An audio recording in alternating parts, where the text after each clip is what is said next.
No, no, no, no. No the vibes. Yeah. Dealing with regrets, I can deal with stress. I've been fly a long time, I could've bought a jet. Smoking on the strongest, that shit that hurt my chest. Sipping on Patron, and I might just text my ex. Dealing with regrets, I can deal with stress. I've been fly a long time, smoking on the strongest, that shit that hurt my chest. Sipping on Patron, and I might just text my ex. Bad bitch named Lana, might just buy a Prada. You feel like heaven when I'm in this way, it's fire. And a bad bitch named Rena, white girl like Christina. Welcome back. We're here at the Borgata again for another video. Today, we're going to be playing a bounty event, and I love bounty events.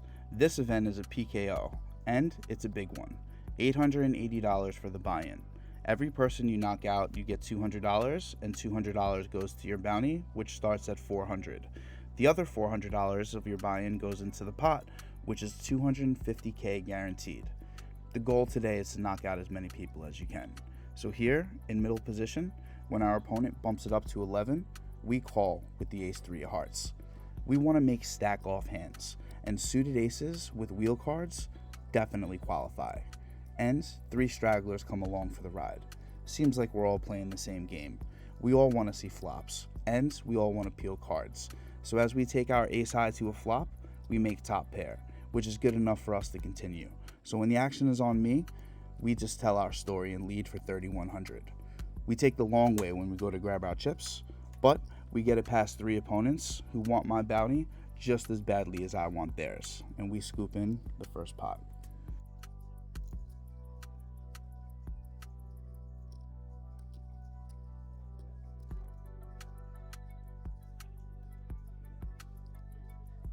Whew, it always feels good to win the first hand. And here in the blinds, we pick up another qualifying contender, the suited ace-4. It's important to say they're suited, which only makes them 4% better than their counterparts, but it helps justify when you suck out because you get to say, but they were suited. And that usually makes your opponent feel a lot better when you bad beat them. So obviously, we're playing suited connectors with nut spades, every time. So when we face a raise for 800, we know we have a chance to play a family pot and we don't want to disappoint. So it's an easy call, leading us to a multi-way pot. And the reason why I like being multi-way with hands like these is because they're hidden monsters with great playability post-flop. Plus, with bounties out there, these are very early stages of the tournament, so it's not exactly easy to get it all in and get called off. So you have to be able to build your own pots. We do go family style to a 4-way pot, which we are out of position for. The flop brings us some good news, not because we connect with it, but because we have a huge range advantage. We also have a backdoor to the nuts and a gutter. So I decided to donk bet and to rep a hand that connected with that board. That could be dangerous for ace-king, king-queen, even middle pairs that could be floating around. And surprisingly, we get called in one spot immediately. The 2 other players weigh their options and decide to fold.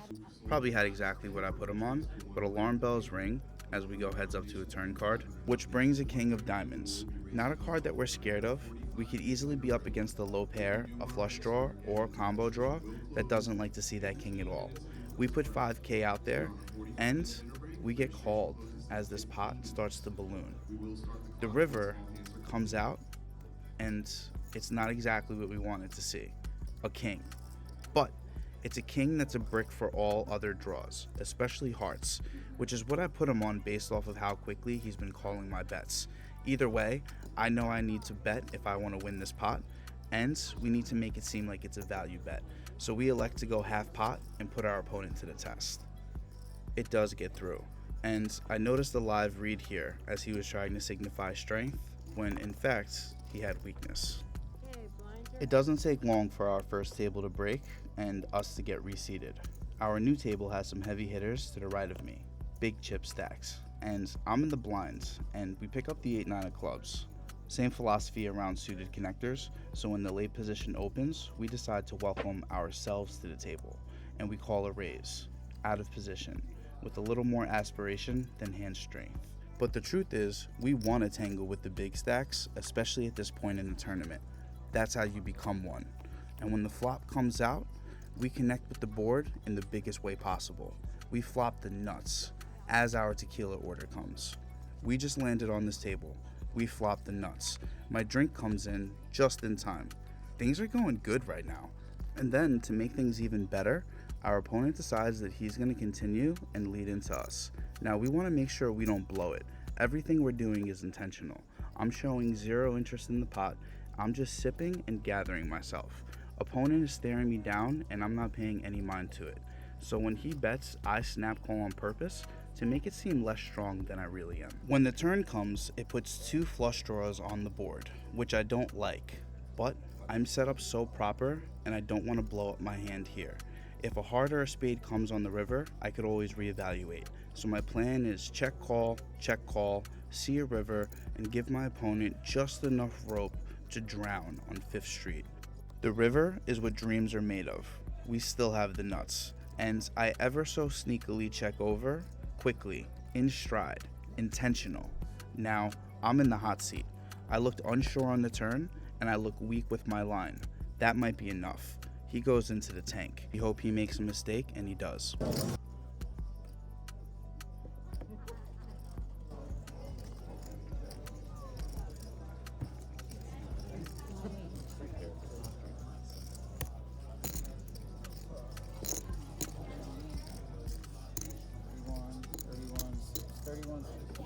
We executed flawlessly, and with the help of the deck, it was all in for us, but it left him crippled, with just a few thousand left.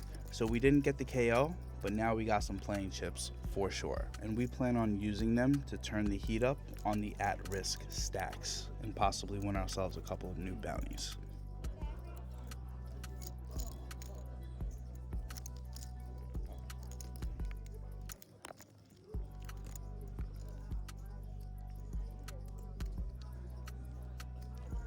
Momentum in poker can be felt, both forward and backwards.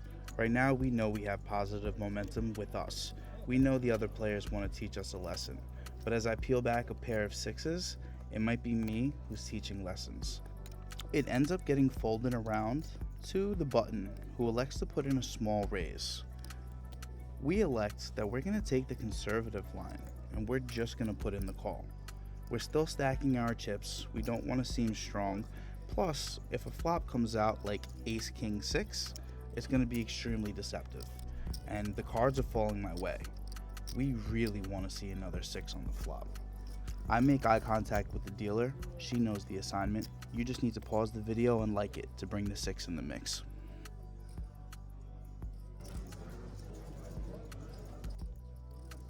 So, did you like the video? See? I didn't think so. Great.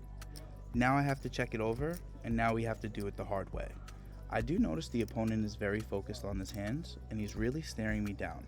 I see the wheels turning. He's definitely looking for information. I don't see strength in his demeanor or his bet sizing, so we decide to take the lead and bump it up. Not sure if he's saving face or if he has a real decision, so I just give him time and I just wait patiently.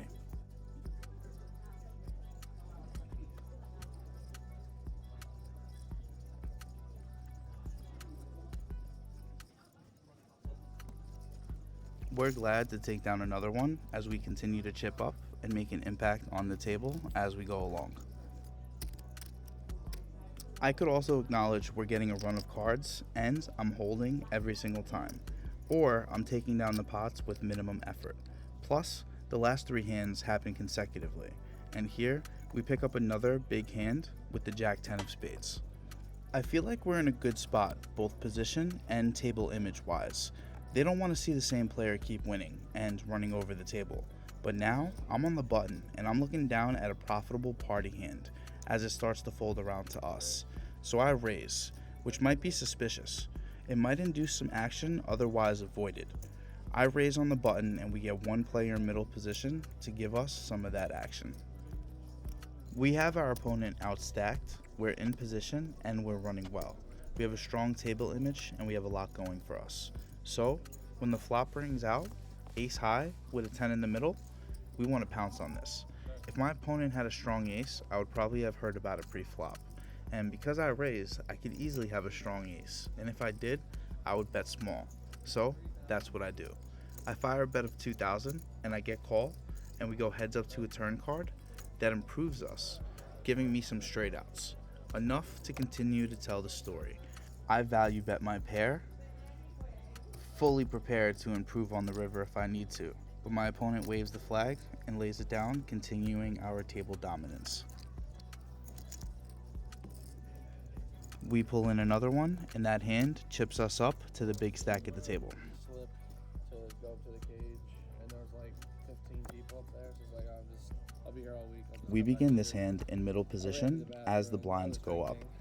We look down at the ace-9, normally a muck, but I'm on fire right now, so my confidence is high and my table presence is strong.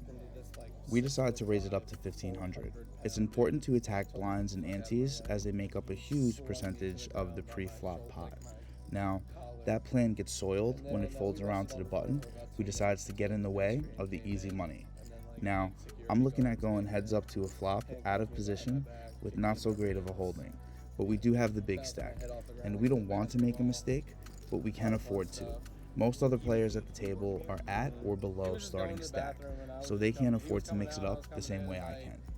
I was c-betting most flops with the expectations to take it down right there, so I lead for 2k, a small value amount. Then I check to see which card is the diamond. Maybe backwards, but you miss 2/3 of the flops that you see, so still a profitable play. But again, the villain throws a wrench in my plans to get the easy money.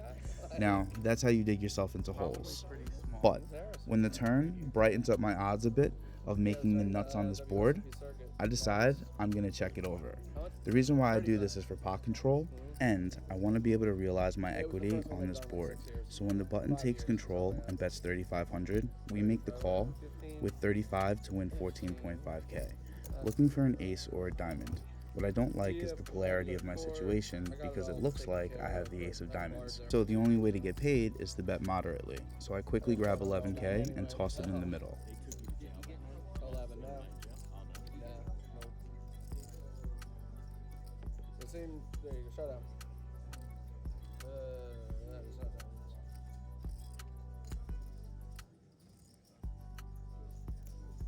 The completing diamond on the river made this hand masterfully played. Can't have it every time, right? Wrong. Well, anyway, here's a compilation of the next hour or so of me demonstrating all the ways I know how to fold while chipping down. Standard, professional, unexertingly, starting to get a little frustrated, patiently, finally, get them away from me. Button's good. Got called with air, my personal favorite. You're good. Whoever wins the spot, whoever gets the highest bid, wins the spin. Nice call. Begrudgingly. Button's good.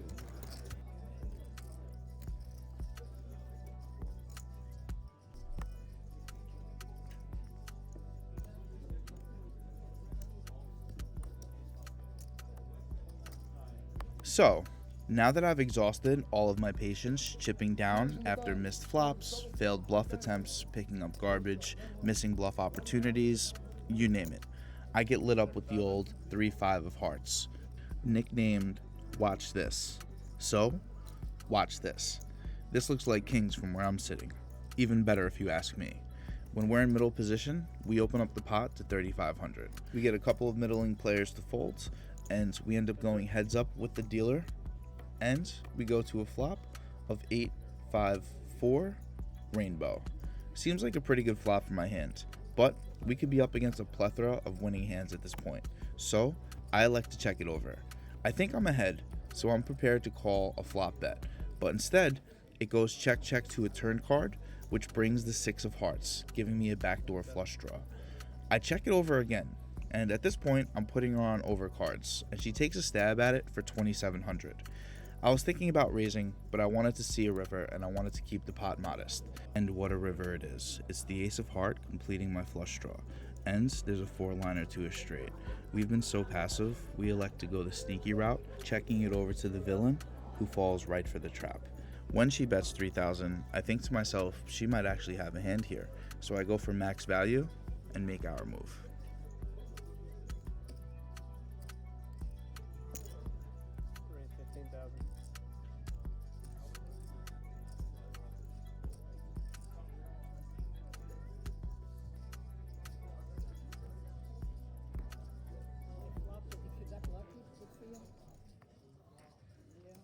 flopped it? Wow. I was expecting to win that hand, but I was not expecting the opponent to turn over what she had. She flopped the straight, and she was trying to trap me, but instead, I went backdoor and trapped her. The worst part is, she probably lost the least because I would have called a bet on every single street. So she may not like the outcome, but she did play it well.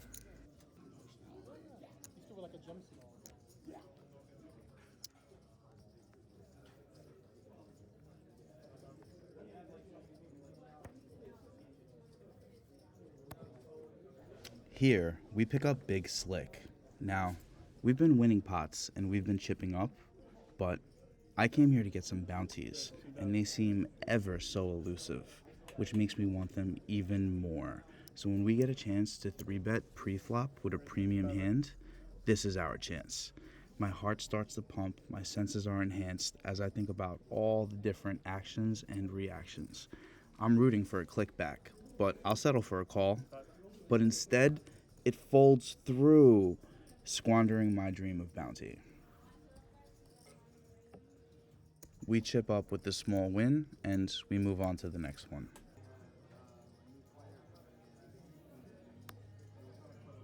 This next hand, we're in the small blinds when we pick up the Queen 9 offsuit.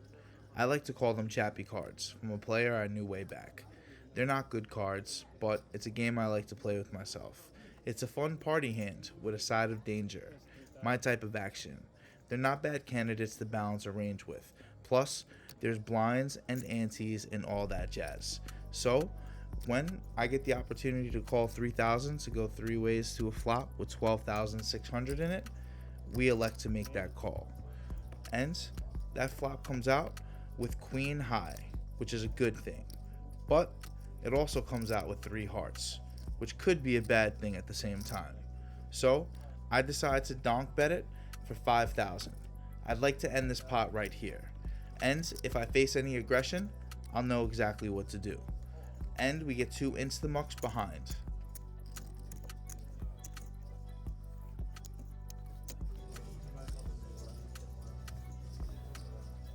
We have been on the good side of the deck today, and we're playing with a dominant table presence. I'm swinging for the fences, but I'm landing every single shot at the same time.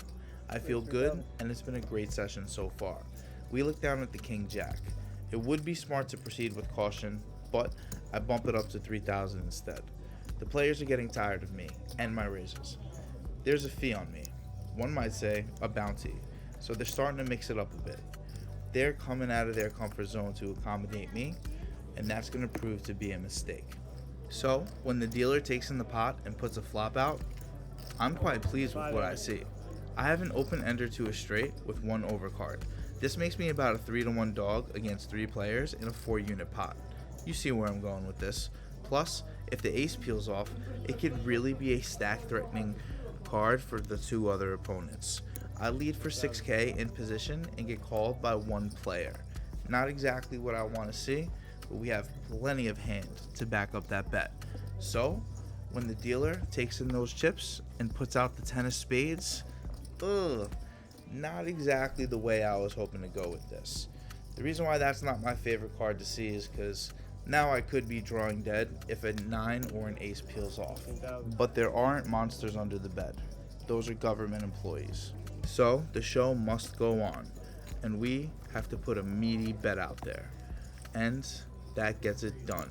And we rake in a nice size pot. Do you have diamonds? I had 1 diamond. I had King Jack, 1 diamond.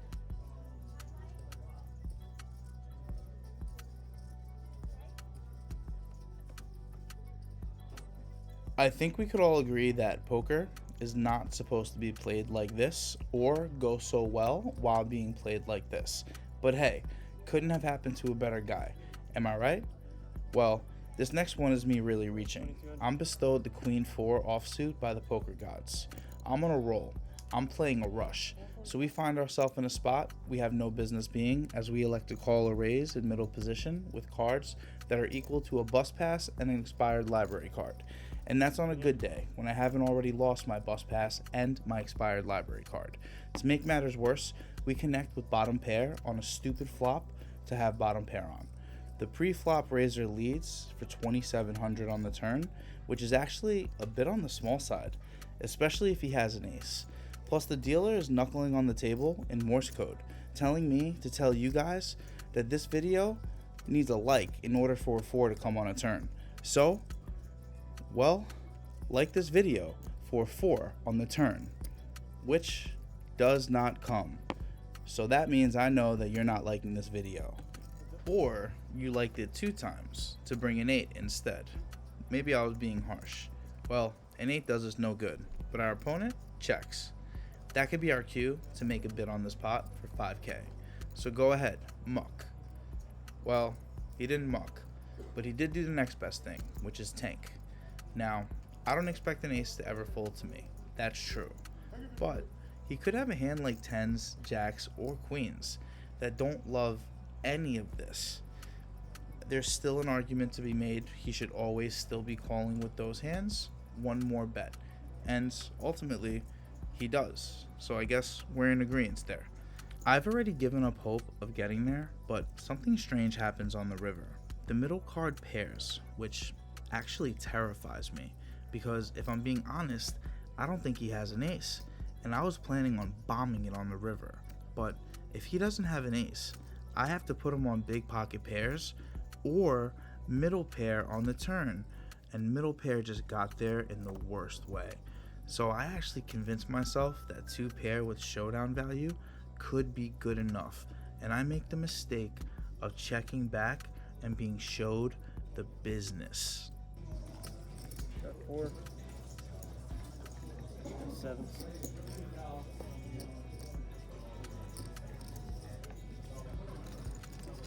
The opponent shows down pocket 7s, meaning I could have bought that pot for sure, and boy what a missed opportunity as he scoops in my chips, which I have no right to call mine.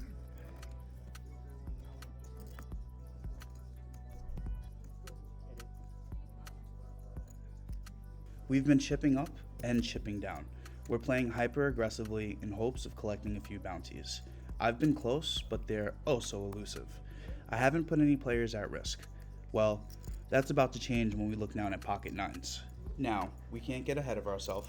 We just put in a little raise and we let the hand develop. Raise.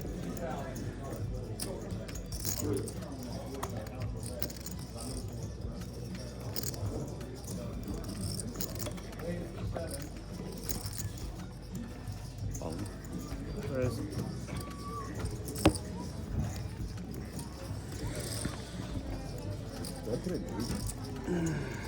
Yeah. Our player to the left jams on us, and we sigh, but that sigh is insincere because we know exactly what we're going to be doing. You guys signing in, right? Yeah. What happened there? Oh, and call. Oh, sorry. Heads up. No more action. Flipping.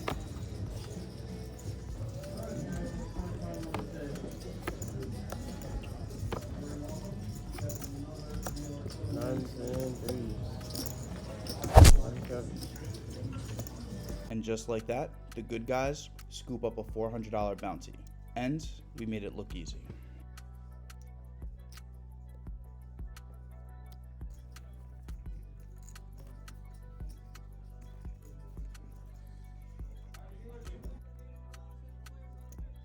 A few hands go by, and we pick up the infamous ace-king right before the break. The blinds have went up to 1,200 with a $1,200 ante, and I make the first mistake of the hand by raising to only 4,000. I should have upped my bet size to 3 times the effective big blind, which is really 2,400 because of that ante. Instead, this invites 2 middling stacks and the big blind to a flop in a bloated pot. And unfortunately, that flop does not land in our direction, as we're left with 2 overcards and a gutter ball to Broadway. A jack that's not a diamond is the best path forward, but my overcards are powerful too. But that's only if we get to see a turn card. So we bet small. This bet was designed to make my opponents uncomfortable. Instead, the heat gets turned up on me, and I'm the one with the decision to make. All in. Did you have ace queen before?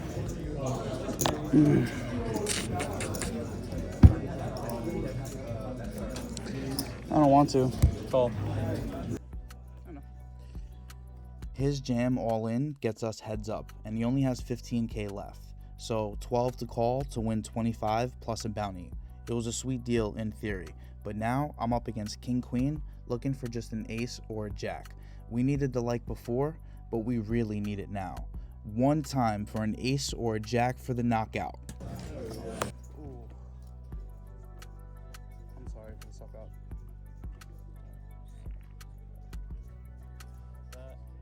Put that in your pocket. I like you, my man.